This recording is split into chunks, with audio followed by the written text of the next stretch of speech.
महाराष्ट्रात पूर आणि अतिवृष्टीमुळे उद्भवलेल्या परिस्थितीचा तात्काळ पाठपुरावा करत मुख्यमंत्री देवेंद्र फडणवीस यांच्या अध्यक्षतेखाली झालेल्या मंत्रिमंडळ बैठकीत राज्य सरकारने महत्त्वाचे 5 निर्णय घेतले। तसेच पूरग्रस्तांना तात्काळ मदत पोहोचवण्यासाठी केंद्राच्या मदतीची वाट न पाहता राज्य सरकार पुढाकार घेते। पत्रकारांशी संवाद साधताना मुख्यमंत्री देवेंद्र फडणवीस यांनी सांगितले की पुढील आठवड्यात नुकसान भरपाई ही जाहीर केली जाईल। तसेच आतापर्यंत सुमारे 60 लाख हेक्टर शेतीचे नुकसान झाल्याचा प्राथमिक अंदाज असून दिवाळीपूर्वी शेतकऱ्यांना आर्थिक मदत देण्याचा सरकारचा प्रयत्न आहे। शिवाय 2215 कोटी रुपयांची मदत वाटपाला सुरुवात झाली असून दुष्काळी टंचाईच्या पार्श्वभूमीवर विविध सवलती देण्याचाही निर्णय झालाय। त्याचप्रमाणे आरोग्य किटसह धान्य आणि डाळींचे वितरण पूरग्रस्त भागांमध्ये करण्यात येणार आहे। तसेच मंत्रिमंडळ बैठकीत पुढील निर्णय देखील घेण्यात आले।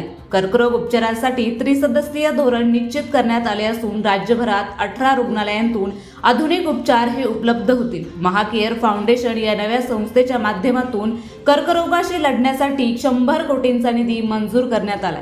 तसेच ग्लोबल कॅपेबिलिटी सेंटर GCC धोरण 2025 ला मंजुरी देण्यात आली। या धोरणामुळे महाराष्ट्र बहुराष्ट्रीय गुंतवणुकीला चालना मिळणार असून विकसित भारत 2047 च्या दिशेने एक पाऊल पुढे टाकले आहे। तसेच वीज वापराबाबत काही ग्राहक वर्गाकडून अतिरिक्त वीज विक्री कर आकारण्यास मंजुरी देण्यात आली। या निर्णयामुळे प्रधानमंत्री कुसुम योजनेअंतर्गत सौर कृषी पंपांसाठी वीज पुरवठा हा सुलभ होईल।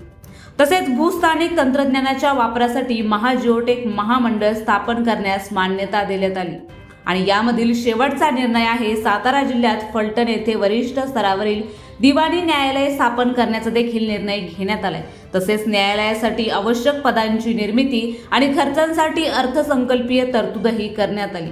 मुख्यमंत्री देवेंद्र फडणवीस यांच्या अध्यक्षतेखाली पार पडलेल्या मंत्रिमंडळ बैठकीत हे सर्व महत्त्वाचे निर्णय आज घेण्यात आले।